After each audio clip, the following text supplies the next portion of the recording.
Welcome back to The Explainer. Today, we're diving into something truly beautiful. From our source documents, it's called the resonance of covenant marriage.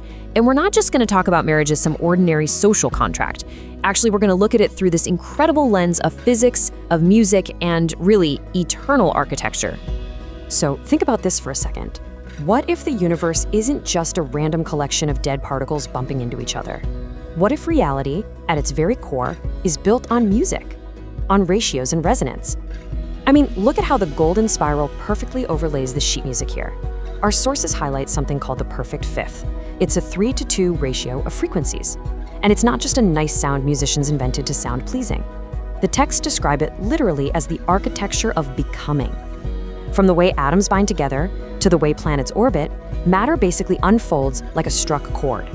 In this way of thinking, spirit and matter are just different octaves of the exact same song. It's all resonance. And if the universe is made of resonance, well, then the highest forms of existence have to be about how things harmonize together. Which brings us to a really fascinating concept: sympathetic resonance. If you know a bit about physics, you know that if you pluck a string, a nearby string that's tuned to a complementary frequency will actually start vibrating, right? Without anyone even touching it. And together, they don't just add their sounds up, they multiply them. They create these rich, entirely new overtones that neither string could possibly make on its own.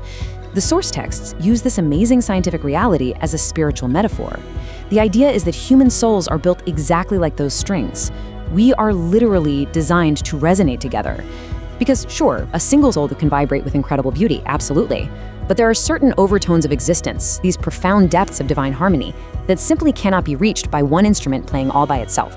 So the bottom line is that harmony, by definition, requires more than one.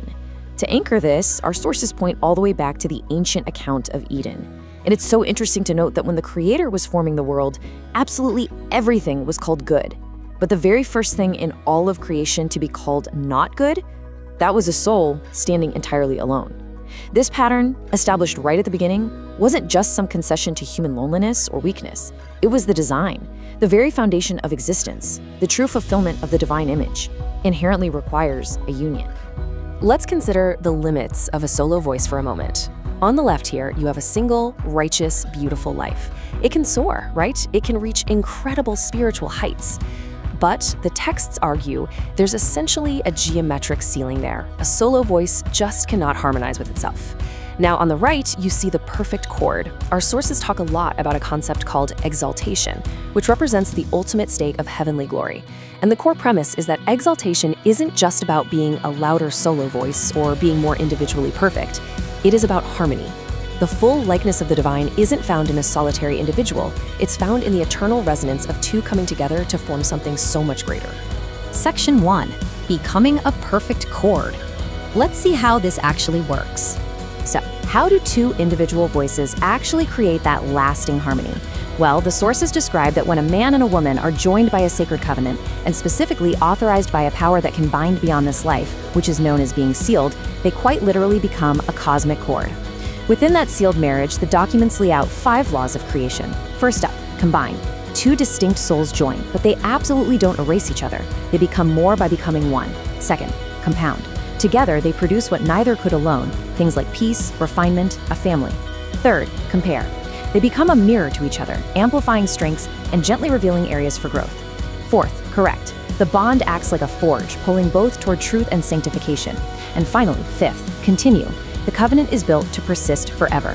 What's so mind-blowing here is that this framework doesn't treat marriage as a simple relationship status. It treats it as a creation engine, running on the exact same laws that organize stars and worlds. Section 2, Beyond a Mortal Contract. Now, you might be wondering, if this is the grand design, why do we rarely hear marriage talked about like this? Historically, humanity went through a long period of spiritual wandering where this breathtaking original design was unfortunately lost. On the left side here is a phrase we all know, "Till death do us part."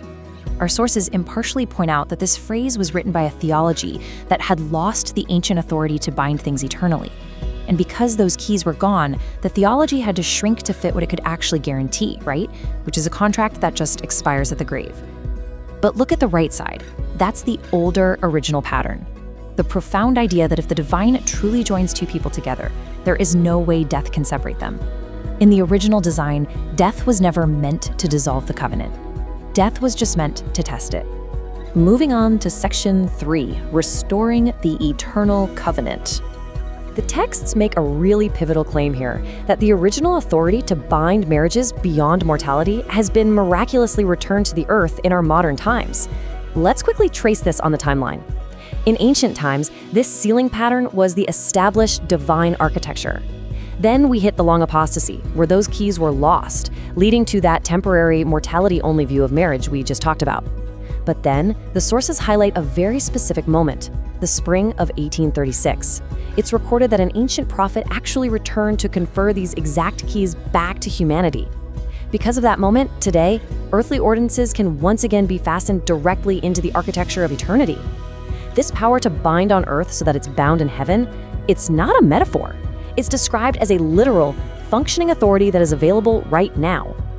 Let's just sit with this quote from the text for a second, because it is so powerful. The universe is not made of particles, it is made of ratios, and the highest ratio in heaven is 2, sealed as 1. Just, wow. That completely reframes how we think about heaven, doesn't it? Traditional views kind of picture heaven as just floating forever in quiet contemplation, but this framework argues that heaven is sociality perfected. It teaches that being a joint heir with the divine means you're genuinely participating in the ongoing creative work of eternity, and that work is entirely dependent on the unbreakable, sealed covenant between two people. Section 4, a promise for the faithful. Now, whenever we talk about an ideal as soaring as a perfect chord, we really have to acknowledge the messy, lived reality of mortality. For the many, many people who are currently unmarried or widowed or divorced, or who just feel like their covenants are totally out of tune right now, the text offers this profoundly reassuring thought. The music is not lost. It is paused. The sources are so incredibly clear that this grand doctrine of eternal marriage is a promise. It's not a verdict, and it's certainly not a condemnation. For those who are waiting or whose hearts have been deeply wounded by life, the message is that heaven keeps the score. The absolute promise is that every single faithful soul will receive every blessing of this everlasting covenant in the Lord's perfect time. No righteous soul is going to be left to sing alone forever. If something we've talked about today stirred you, if you've ever sensed just deep down that there has to be more to marriage than just the fleeting years we get on this earth, ask yourself, what if your relationships were designed to echo an eternity? The keys that bind on earth and in heaven have been returned. The cord is real. The covenant is waiting. If you want to learn more about this and figure out where to begin, you can visit churchofjesuschrist.org. Thank you so much for joining me today as we explored this beautiful framework.